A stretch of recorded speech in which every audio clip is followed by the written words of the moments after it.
Hi everyone, welcome back to my channel. ಇವತ್ತು instant ದೋಸಾನ ಮಾಡೋದು ಹೇಗೆ ಅಂತ ತೋರಿಸ್ಕೊಡ್ತೀನಿ. ಇದನ್ನು ಮಾಡೋದಕ್ಕೆ 10 ನಿಮಿಷ ಟೈಮ್ ಇದ್ದರೆ ಸಾಕು. 10 ನಿಮಿಷದಲ್ಲಿ ಈ ಮೃದುವಾದ ದೋಸೆಯನ್ನು ನೀವು ಬೆಳಗಿನ ತಿಂಡಿಗೆ ಮಾಡಬಹುದು. ಮೊದಲಿಗೆ ನಾನಿಲ್ಲಿ ಮಸೂರ್ ದಾಲನ್ನು ತಗೊಳ್ತಾ ಇದ್ದೇನೆ. ಈ ಮಸೂರ್ ದಾಲ್ ನಾನಿಲ್ಲಿ 1 ಕಪ್ಪಷ್ಟು ಮಸೂರ್ ದಾಲನ್ನು ತಗೊಳ್ತಾ ಇದ್ದೇನೆ. ಇದನ್ನು 2ರಿಂದ 3 ಸಲ ಚೆನ್ನಾಗಿ ವಾಶ್ ಮಾಡಿಕೊಂಡು ನೀರು ತೆಗೆದು ಇಟ್ಕೊಳ್ಳಿ. ಆಮೇಲೆ ಬೇಳೆಗೆ ಬೇಕಾಗುವಷ್ಟು ನೀರನ್ನು ಹಾಕ್ಕೊಂಡು ಇದಕ್ಕೆ ಸ್ವಲ್ಪ ಜೀರಿಗೆ ಹಾಗೆ ಶುಂಠಿನ ಹಾಕಿ 5 ನಿಮಿಷ ಇದನ್ನು ನೆನೆಸಿಡಬೇಕು. ಇವಾಗ ನೋಡಿ 5 ನಿಮಿಷ ಆಗಿದೆ. ಈ ಮಸೂರ್ ದಾಲ್ ಬೇಗನೆ ಬೇಯುತ್ತೆ, ಹಾಗೆ ಬೇಗನೆ ತುಂಬ ಸಾಫ್ಟ್ ಸಹ ಆಗುತ್ತೆ.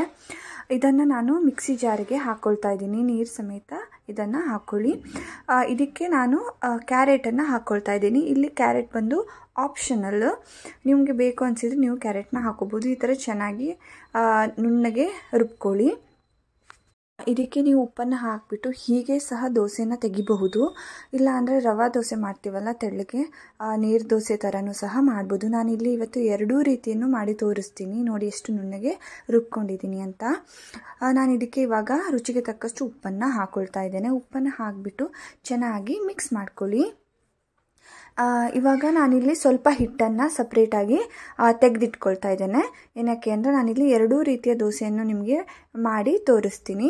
ನಾನಿಲ್ಲಿ ಸ್ವಲ್ಪ ಹಿಟ್ಟನ್ನು ಒಂದು ಬೌಲಿಗೆ ತೆಗೆದು ಇಟ್ಕೊಳ್ತಾ ಇದ್ದೇನೆ. ಉಳಿದಂಥ ಹಿಟ್ಟಿಗೆ ನಾನು ನೀರನ್ನು ಹಾಕ್ಕೊಳ್ತಾ ಇದ್ದೇನೆ. ಸ್ವಲ್ಪ ನೀರು ಹಾಕಿಬಿಟ್ಟು ನೀರು ದೋಸೆ ಎಲ್ಲ ಮಾಡ್ತೇವಲ್ಲ ಅದರ ಕನ್ಸಿಸ್ಟೆನ್ಸಿ ಇದ್ರೂ ಅಡ್ಡಿಲ್ಲ. ಇಲ್ಲ ಅಂದರೆ ರವಾ ದೋಸೆ ಮಾಡ್ತೀವಲ್ಲ ಅದರ ಕನ್ಸಿಸ್ಟೆನ್ಸಿ ಇದ್ರೂ ಸಹ ಪರವಾಗಿಲ್ಲ. ನಾನಿಲ್ಲಿ ಇವಾಗ ದೋಸೆನ ತೆಗೆದು ತೋರಿಸ್ತೀನಿ. ನಾನು ಮೊದಲಿಗೆ ಸ್ವಲ್ಪ ದೋಸೆ ತವಾಗೆ ಎಣ್ಣೆನ ಹಾಕಿಬಿಟ್ಟು ಚೆನ್ನಾಗಿ ಒರೆಸ್ಕೊಳ್ತಾ ಇದ್ದೇನೆ. ಇದಕ್ಕೆ ನಾರ್ಮಲ್ ದೋಸೆ ಹಿಟ್ಟನ್ನು ಫಸ್ಟಿಗೆ ಹಾಕಿ ತೋರಿಸ್ತೀನಿ ನೋಡಿ. ದೋಸೆ ಬ್ಯಾಟರ್ನ ಹಾಕಿಬಿಟ್ಟು ನಿಧಾನಕ್ಕೆ ಈ ಥರ ಸ್ಪ್ರೆಡ್ ಮಾಡ್ಕೊಳ್ಳಿ.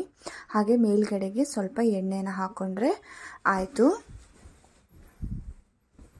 ನೀವು ಇಲ್ಲಿ ತುಪ್ಪ ಇಲ್ಲ ಬೆಣ್ಣೆ ಸಹ ಹಾಕ್ಕೊಳ್ಬಹುದು. ನಾನು ಎಣ್ಣೆನ ಹಾಕ್ಕೊಂಡಿದ್ದೀನಿ. ಎಣ್ಣೆನ ಹಾಕಿಬಿಟ್ಟು ಚೆನ್ನಾಗಿ ಮೀಡಿಯಮ್ ಫ್ಲೇಮಲ್ಲಿ ಇದನ್ನು ದೋಸೆನ ತಿರುಚಿ ಹಾಕ್ತಾ ಇದ್ದೇನೆ. ನೋಡಿ ಎಷ್ಟು ಚೆನ್ನಾಗಿ ಈಸಿಯಾಗಿ ಏಳ್ತಾ ಇದೆ ಅಂತ ಸಹ ನೋಡ್ಬೋದು ನೀವು. ಕಲರು ಸಹ ತುಂಬ ಚೆನ್ನಾಗಿ ಬಂದಿದೆ, ಟೇಸ್ಟು ಸಹ ತುಂಬ ಚೆನ್ನಾಗೇ ಇತ್ತು. ಸೊ ಇದನ್ನು ನೀವು ಮಕ್ಕಳಿಗೆ ಸಹ ಮಾಡಿ ಕೊಡ್ಬೋದು. ಇವಾಗ ಈ ದೋಸೆ ರೆಡಿಯಾಗಿದೆ. ಇದನ್ನು ತೆಗೆದು ಪ್ಲೇಟಿಗೆ ಹಾಕ್ಕೊಳ್ತಾ ಇದ್ದೇನೆ. ಇನ್ನೊಂದು ದೋಸೆ ಹಿಟ್ಟಿಂದ ದೋಸೆ ಮಾಡಿ ತೋರಿಸ್ತೀನಿ. ನೀರು ದೋಸೆ ಥರನೇ ಇರುತ್ತೆ ಇದು ಸಹ. ನಾನು ಸ್ವಲ್ಪ ತವಾಗೆ ಎಣ್ಣೆನ ಹಾಕ್ಕೊಂಡಿದ್ದೀನಿ. ಫ್ಲೇಮ್ ಬಂದು ಮೀಡಿಯಮಲ್ಲಿ ಇದೆ. ಇವಾಗ ಸ್ವಲ್ಪ ಹಿಟ್ಟನ್ನು ತಗೊಂಡು ಈ ಥರ ಸ್ಪ್ರೆಡ್ ಮಾಡಿದರೆ ಆಯಿತು. ಸ್ಪ್ರೆಡ್ ಮಾಡಿದ್ಮೇಲೆ ನಾನಿಲ್ಲಿ ಒಂದು ಮುಚ್ಚಳನ ಮುಚ್ತಾ ಇದ್ದೇನೆ. 1 ನಿಮಿಷ ಆಗ್ತಿದ್ದ ಹಾಗೆ ಮುಚ್ಚಳನ ಓಪನ್ ಮಾಡಿದ್ದೀನಿ. ಸ್ವಲ್ಪ ಎಣ್ಣೆನ ಮೇಲ್ಗಡೆಯಿಂದ ಹಾಕ್ಕೊಳ್ತಾ ಇದ್ದೇನೆ. ಇದು ಹೀಗೆ ಮತ್ತೊಂದು ನಿಮಿಷ ಬೇಳೆ ತುಂಬ ಕ್ರಿಸ್ಪಿಯಾಗಿ ಬರುತ್ತೆ. ಅದರಿಂದ ನೀವು ಎವ್ರಿ ಟೈಮ್ ಹಿಟ್ಟನ್ನು ಹಾಕುವಾಗ ಫುಲ್ ಮಿಕ್ಸ್ ಮಾಡಿಕೊಂಡು ಮೇಲಿಂದ ಕೆಳಗೆ ಫುಲ್ ಮಿಕ್ಸ್ ಮಾಡಿಕೊಂಡು ಕೆಳಗಡೆ ಹಿಟ್ಟನ್ನು ತಗೊಂಡು ಹಾಕ್ಕೊಳ್ಳಿ. ಇಲ್ಲ ಮೇಲ್ಗಡೆಗೆ ತೆಳ್ಳಗಿನ ನೀರು ಮಾತ್ರ ಸಿಗುತ್ತೆ. ಸೊ ಅದರಿಂದ ಎವ್ರಿ ಟೈಮ್ ನೀವು ದೋಸೆ ಮಾಡುವಾಗ ಹಿಟ್ಟನ್ನು ಚೆನ್ನಾಗಿ ಕಲಿಸ್ಬಿಟ್ಟು ನೀವು ದೋಸೆನ ತೆಕ್ಕೊಳ್ಬೇಕು. ನೋಡಿ ದೋಸೆ ರೆಡಿಯಾಗಿದೆ.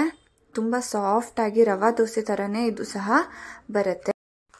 ನೋಡ್ಬೋದು ನಾನಿಲ್ಲಿ ಇನ್ನೊಂದು ದೋಸೆನೂ ಸಹ ತೆಗಿತಾ ಇದ್ದೇನೆ. ಈ ಥರ ದೋಸೆನೇ ತೆಕ್ಕೊಂಡ್ರೆ ಆಯಿತು. ತುಂಬ ಟೇಸ್ಟಿಯಾಗಿ ಬರುತ್ತೆ. ನೀವು ಸಹ ಖಂಡಿತ ಇದನ್ನು ಟ್ರೈ ಮಾಡಿ. ನಾನು ಇದನ್ನು ಸಾಂಬಾರ್ ಜೊತೆಗೆ ಸರ್ವ್ ಮಾಡ್ತಾ ಇದ್ದೇನೆ. Thank you for watching. Please subscribe to my channel. Thank you.